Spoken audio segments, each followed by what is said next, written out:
10월 19일 오늘 만나 성경 말씀은 사무엘하 18장 32절에서 33절까지의 말씀입니다. 왕이 구스 사람에게 묻되 젊은 압살롬은 잘 있느냐? 구스 사람이 대답하되 내 주 왕의 원수와 일어나서 왕을 대적하는 자들은 다 그 청년과 같이 되기를 원하나이다 하니 왕의 마음이 심히 아파 문 위층으로 올라가서 우니라. 그가 올라갈 때에 말하기를 내 아들 압살롬아, 내 아들 압살롬아, 차라리 내가 너를 대신하여 죽었더면 압살롬 내 아들아 하였더라. 아멘.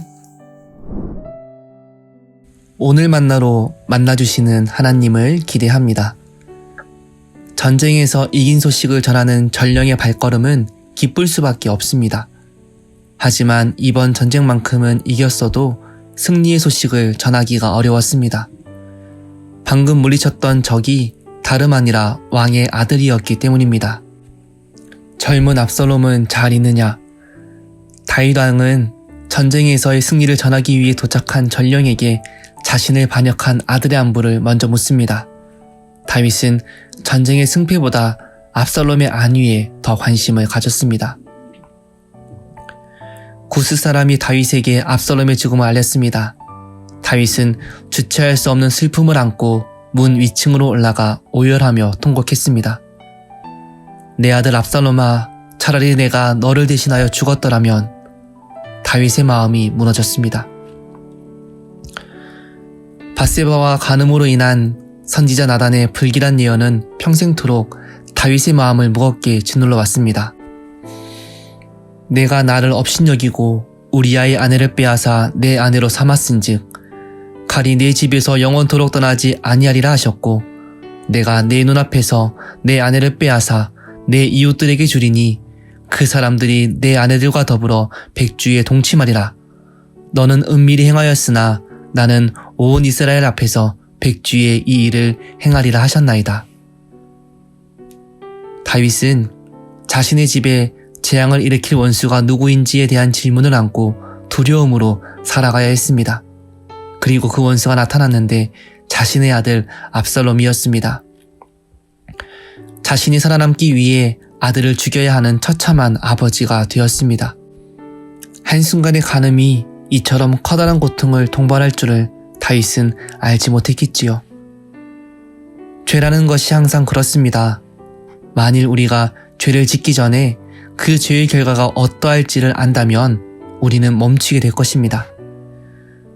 하나님께서는 다윗의 죄악을 용서해 주셨습니다. 하지만 죄에 대한 결과는 다윗이 감당해야 했습니다.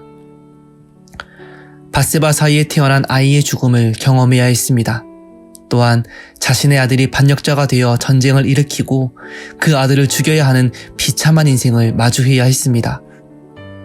많은 사람들이 죄를 지으면 아무런 대가 없이 하나님께 용서받을 수 있다고 여깁니다. 맞는 말이지만 틀린 말이기도 합니다. 하나님께서는 우리가 진실되게 회개하면 값없이 용서해 주십니다. 하지만 우리가 지은 죄로 인한 결과는 여전히 우리 삶을 고통스럽게 하고 우리가 감당해야 합니다. 더불어 압살롬과의 전쟁을 통해 하나님의 자비를 찾아볼 수 있습니다. 성경을 보면 하나님께서 다윗을 징계하셨지만 한순간도 그를 버리지 않으셨음을 알 수 있습니다. 그날에 수풀에서 죽은 자가 칼에 죽은 자보다 많았다라는 성경의 증언은 하나님께서 다윗을 지키고 계심을 의미합니다. 오늘 말씀을 통해 죄의 결과가 얼마나 크고 무서운지 다시금 기억하는 지혜로운 인생 되시길 소망합니다. 더불어 하나님께서는 당신의 자녀를 책망하고 징계하시지만 결단코 버리지 않는다는 사실을 기억하며 은혜를 누리는 복된 인생 되시길 축복합니다. 기도하겠습니다. 사랑과 공의의 하나님, 우리가 죄악 가운데 빠지지 않게 말씀으로 깨우쳐 주시고 인도하여 주옵소서.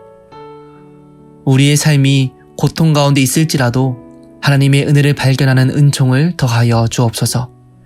예수님의 이름으로 기도합니다. 아멘. 이제 2가지 기도 제목으로 기도하겠습니다.